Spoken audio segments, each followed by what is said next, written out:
Salut, c'est Trado. Voilà ma vidéo sur l'or. Pas grand chose à raconter aujourd'hui puisque finalement aucun bouleversement n'a eu lieu. Bien au contraire, tous les repères graphiques et techniques de référence ont joué leur rôle. Et nous avons donc une séance plutôt attentiste, hein. La moyenne mobile à 20 séances a été testée. Là, on la voit bien par la mèche basse. Et la M20 a donc résisté à cette attaque baissière, ce qui signifie que les intervenants ont acté que la M20 croissante devenait support. Ça, c'est une bonne chose, mais il en aurait fallu plus, hein, pour aller tester et surtout dépasser en clôture et même en séance le haut de la fourchette d'Androse noire. Les velléités haussières se sont fait très discrètes et donc on vient mourir un petit peu avec un chandelier en forme de doji entre le haut de la fourchette d'Androse noire et la M20.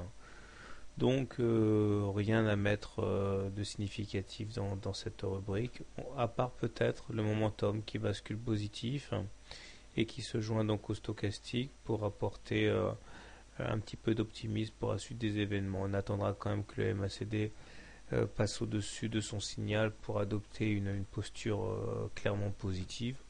Alors, question de meubler, j'ai tracé une sorte de canal mauve hypothétique dont le ralliement de la borne hausse impliquerait qu'on aille chercher 1480 dollars l'once, ce qui signifierait qu'on toucherait l'objectif en fin de la tasse avec anse marron que j'ai tracé et qui reste d'actualité.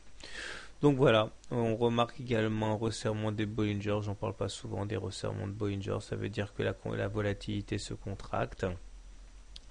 Et lorsque les Bollinger comme ça tendent à être parallèles et horizontales, on a généralement des mouvements explosifs. La question bien sûr étant toujours de savoir dans quel sens. Réponse généralement dans le sens de l'hebdomadaire, c'est-à-dire haussier.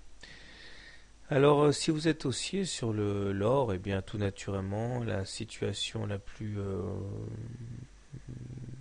favorable est d'acheter sur contact avec la même 20, un petit peu comme aujourd'hui, en espérant que ce tremplin suffise à aller casser les résistances mentionnées auparavant. Si vous êtes baissier, eh bien, plusieurs solutions.